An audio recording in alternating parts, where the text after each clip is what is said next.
বয়স্ক শিক্ষক না, যদি আইনের শাসন থাকে। কাজে এটাকে ঢাকার জন্য মাননীয় ডিজিপি মহোদয় ভদ্রলোক অনেস্ট, কিন্তু তাকে দিয়েও এরকম কাজ করাতে তিনি ঘুরিয়েছেন, এরকম কথা বলতে বাধ্য হয়েছেন, যা অত্যন্ত দুর্ভাগ্যজনক। 3 হলো যে হাইকোর্ট মাননীয় আদালত গতকাল একটি যুগান্তকারী রায় দিয়েছেন। আমাদের পার্টি, আমি ব্যক্তিগতভাবে এই রায়কে স্বাগত জানাচ্ছি। সেটা হলো যে 2000 ইংরাজির প্রথম দিক থেকেই, হ্যাঁ, এটা বামফ্রন্ট আমলেই হয়েছিল, আমিও তার অংশীদার হলেও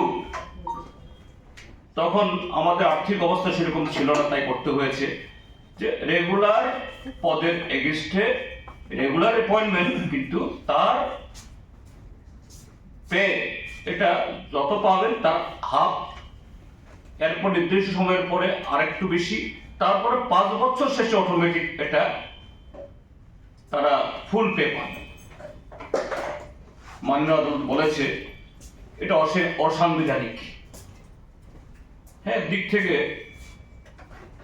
এই সিদ্ধান্ত এটা বামফ্রন্ট সরকারের বিরুদ্ধেও, অর্থাৎ তার সিদ্ধান্তের বিরুদ্ধে, এবং বর্তমান সরকার যারা বলেছিল 2018-তে বিজেপি যদি সরকারে আসে, ডাবল ইঞ্জিনের সরকার, টাকার কোনো অভাব হবে না, অসুস্থ অরুণ জেটলি তৎকালীন অর্থমন্ত্রীকে দিয়ে এই রবীন্দ্র ভবনে বলিয়েছেন ছোটা সা ত্রিপুরা রাশি কা কোই কমতি নেই হোগা, সব হবে ত্রিপুরা থেকে part time, contingency, DRW, fixed pay, এই শব্দগুলোই ত্রিপুরাতে থাকবে না। কিন্তু দুর্ভাগ্য,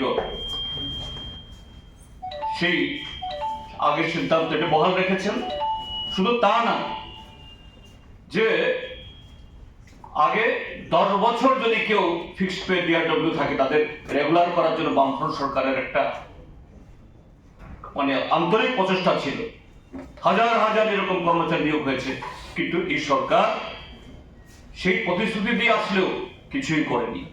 এখন এটা হয়েছে, আমরা স্বাগত জানাই, এবং রাজ্য সরকারকে বলবো এরকম বহু সিদ্ধান্ত আদালতের তারা মানেন না, কোথাও কোথাও সুপ্রিম কোর্ট অব্দি গিয়ে তারা সেখানে রিভিউ করার চেষ্টা করেন, এটা যাতে না হয়। এবং এর সাথে আমি আবেদন করবো আবার 10,323-এর বিষয়টি, পশ্চিম বাংলাতে কলকাতা হাইকোর্ট যেরকম ভাবে মানবিক কারণে সমস্ত ধরনের অনিয়ম যদি থাকা সত্ত্বেও 26,000-এর বেশি পদকে তারা পুনর্বহাল করেছেন, সেই উদাহরণকে সামনে রেখে অনুসরণ করে ত্রিপুরা সরকারও মাননীয় সুপ্রিম কোর্টের কাছে সে আবেদন জানাক, যাতে 10,323 তার মধ্যে যারা যারা বেঁচে আছেন তাদের জন্য পুনর্বহাল করা হয় এবং পুনর্বিবেচনা করা হয়।